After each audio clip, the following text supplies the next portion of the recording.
the suit to Caesar. He is addressed. Press near and second him. Casca, were the first that rears his hand. Are we all ready? What is now amiss the Caesar and his Senate must redress? Most high, most mighty, most puissant Caesar, Metellus Cimber doles before thy seat a humble heart. I must prevent thee, Cimber. These couchings and these lowly courtesies might fire the blood of ordinary men, and turn preordinance and first decree into the law of children. Be not fond to think that Caesar bears such rebel blood that will be thawed from the true quality with that which melteth fools. I mean sweet words, low crooked courtesies, and base spaniel fine. Thy brother, by decree, is banished. If thou pray and bend and fawn for him, I spurn thee like a cur out of my way. No, Caesar doth not wrong, nor without cause will he be satisfied. Is there more voice, more worthy than my own? Does sound more sweetly in great Caesar's ear for the repealing of my brother? I kiss thy hand, but not in flattery, Caesar, desiring thee that Publius Cimber may have an immediate freedom of repeal. What, Brutus? Pardon, Caesar, Caesar, pardon. As low as to thy foot doth Cassius fall, to beg enfranchisement for Publius Cimber. I could be well moved. If I were as you. If I could pray to move, prayers would move me. But I am constant as a northern star, of whose true fixed and resting quality there is no fellow in the firmament. The skies are painted with unnumbered sparks. They are all fire, and every one doth shine. But there's but one in all doth hold his place. So in the world, 'tis furnished well with men, and men are flesh and blood, and apprehensive. Yet, in the number I know but one, that holds on his rank, unshaken motion, and that I am he. Let me a little show it, even in this, that I was constant, Cimber should be banished, and constant do remain to keep him so. Oh, Caesar. Hence, wilt thou lift up Olympus? Great Caesar. Doth not Brutus Bootless kneel? Speak, and for me. Et tu, Brute? Then fall, Caesar. Liberty, freedom, tyranny is dead. Run, proclaim it to the streets. Up to the common pulpits and cry out liberty, freedom, and enfranchisement. People and senators, be not affrighted. Fly not, stand still. Ambition's debt is paid. Go to the pulpit, Brutus. Where is Antony? Fly to his house amazed. Men, women, and children stare, cry out, and run as it were doomsday. Fates, we will know your pleasures. Now we will die, we know. 'Tis but the time and drawing days out that men stand upon. While he that comes of 20 years of life, comes of so many years of death. Grant that, and then is death a benefit. So are we Caesar's friends, that have abridged his time of fearing death. What, shall we forth? Aye, every man away. Brutus shall lead, and we will grace his heels with the most boldest and best parts of Rome. But here comes Antony. Welcome, Mark Antony. Mark Antony, here, take you Caesar's body. You shall not in your funeral speech blame us, but speak all good you can devise of Caesar. And say you do it by our permission, else you shall not have any hand at all about his funeral. Be it so, I do desire no more. We will be satisfied. Let us be satisfied. Then follow me and give me audience, friends. We will hear. The noble Brutus is ascended. Silence. Be patient till the last. Romans, countrymen, and lovers, hear me for my cause, and be silent that you may hear. Have respect to mine honor, and censure me in your wisdom, and awake your senses that you may the better judge. If there be any in this assembly, any dear friend of Caesar's, then to him I say that Brutus's love for Caesar was no less than his. If then that friend demand why Brutus rose against Caesar, then this is my answer. Not that I love Caesar less, but that I love Rome more. Had you rather Caesar were living, and to die all slaves, or that Caesar were dead, and to live all freemen? As Caesar loved me, I weep for him. As Caesar was fortunate, I rejoice at it. As he was valiant, I honor him. But as he was ambitious, I slew him. There is tears for his love, joy for his fortune, honor for his valor, but death for his ambition. Who is here so base that would be a bondman? If any, speak, for him have I offended. Who is here so rude that would not be a Roman? If any, speak, For him have I offended. Who is here so vile that would not love his country? If any, speak. For him have I offended. I pause for a reply. None, Brutus, none. Then none have I offended. I have done no more to Caesar than you shall do to Brutus.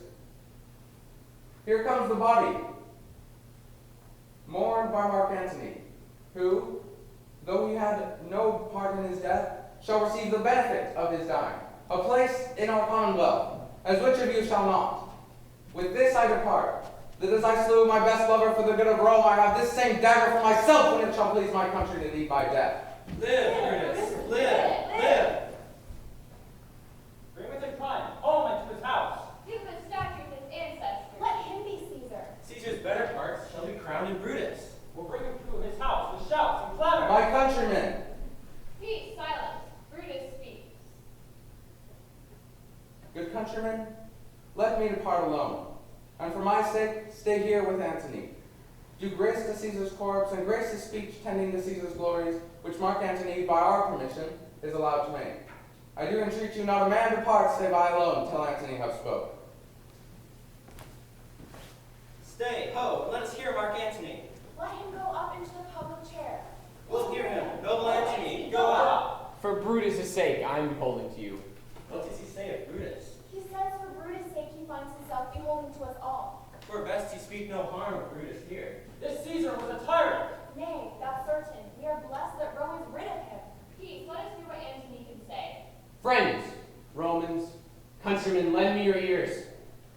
I come to parry Caesar, not to praise him. The evil that men do lives after them. The good is oft interred with their bones, so let it be with Caesar.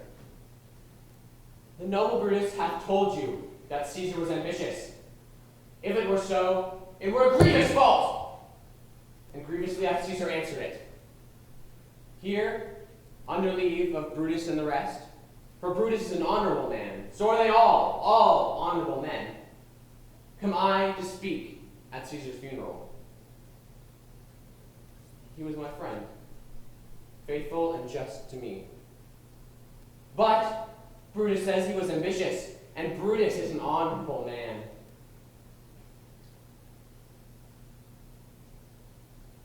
He hath brought many captives home to Rome, whose ransoms did the general coffers fill. Did this in Caesar seem ambitious? When the poor hath cried, Caesar hath wept. Ambition should be made of sterner stuff. But Brutus says he was ambitious, and Brutus is an honorable man. You all did see that on the Lupercal I thrice presented him a kingly crown, which he did thrice refuse! Was this ambitious? Yet Brutus says he was ambitious, and sure, he is an honorable man. I speak not to disprove what Brutus spoke, but here I am to speak what I do know. You all did love him once, not without cause. What cause withholds you then to mourn for him? Oh, judgment now are fled to brutish beasts, and men have lost their reason. Bear with me. My heart is in the coffin there with Caesar, and I must pause till it come back to me. He thinks there is much reason in the sayings. Thou consider the matter rightly. Caesar has had great wrong. Has he, masters? I fear there will a worse come in his place. Mark you his words, he will not take the crown. Therefore 'tis certain he was not ambitious. If it be sound so, some will dear abide him. Poor soul, his eyes are red as fire with weeping. There's not a nobler man in Rome than Antony. Now mark it, he begins again to speak. But yesterday, the word of Caesar might have stood against the world. Now lies he there, and none so poor to do him reverence. O masters, if I were disposed to stir your hearts and minds to mutiny and rage, I should do Brutus wrong, and Cassius wrong, who you all know are honorable men. I will not do them wrong. I rather choose to wrong the dead, to wrong myself and you, than wrong such honorable men. For if you have tears, prepare to shed them now. You all do know this mantle. I remember the first time ever Caesar put it on. 'Twas on a summer's evening in his tent, that day he overcame the Nervii. Look, place ran Cassius's dagger through. See what a rent the envious Casca made. Through this, the well-beloved Brutus stabbed. And as he plucked his cursed steel away, mark how the blood of Caesar followed it, as if rushing out of doors to be resolved if Brutus so unkindly knocked or no. For Brutus, as you know, was Caesar's angel. Judge, O ye gods, how dearly Caesar loved him. This was the most unkindest cut of all. For when the noble Caesar saw him stab, ingratitude more strong than traitor's arms quite vanquished him. Then burst his mighty heart, and in his mantle, muffling up his face, even at the base of great Pompey's statue, which all the while ran blood, great Caesar fell. Oh, what a fall was there, my countrymen. Then I and you and all of us fell down, whilst bloody treason flourished over us. Oh, now you weep, and I perceive you feel the dint of pity. Kind souls, these are gracious drops. What weep you when you but behold our Caesar's vesture wounded? Look you here! Here is himself! Mars you see with traitors! Oh, piteous spectacle! Noble Caesar, Oh, woeful day! Oh, traitors, villains! we will be revenged. Revenge, devour, seek, burn, fire, kill. Like, let We're not us here to live. Stay, countrymen! Stay, countrymen! Good friends, sweet friends. Let me not stir you up to such a sudden flood of mutiny and rage. The men that have done this deed are honorable. What private griefs they have, alas, I know not what made them do it. But they are wise and honorable, and will no doubt with reasons answer you. I come not, friends, to steal away your hearts. I am no orator as Brutus is, but as you know me all, a plain, blunt man that loved my friend. And that they know full well that gave me public leave to speak of him. For I have neither wit, nor words, nor worth, nor action, nor utterance, nor the power of speech to stir men's blood. I only speak right on. I tell you that which you yourselves do know. Show you sweet Caesar's wounds, poor dumb mouths, and bid them speak for me.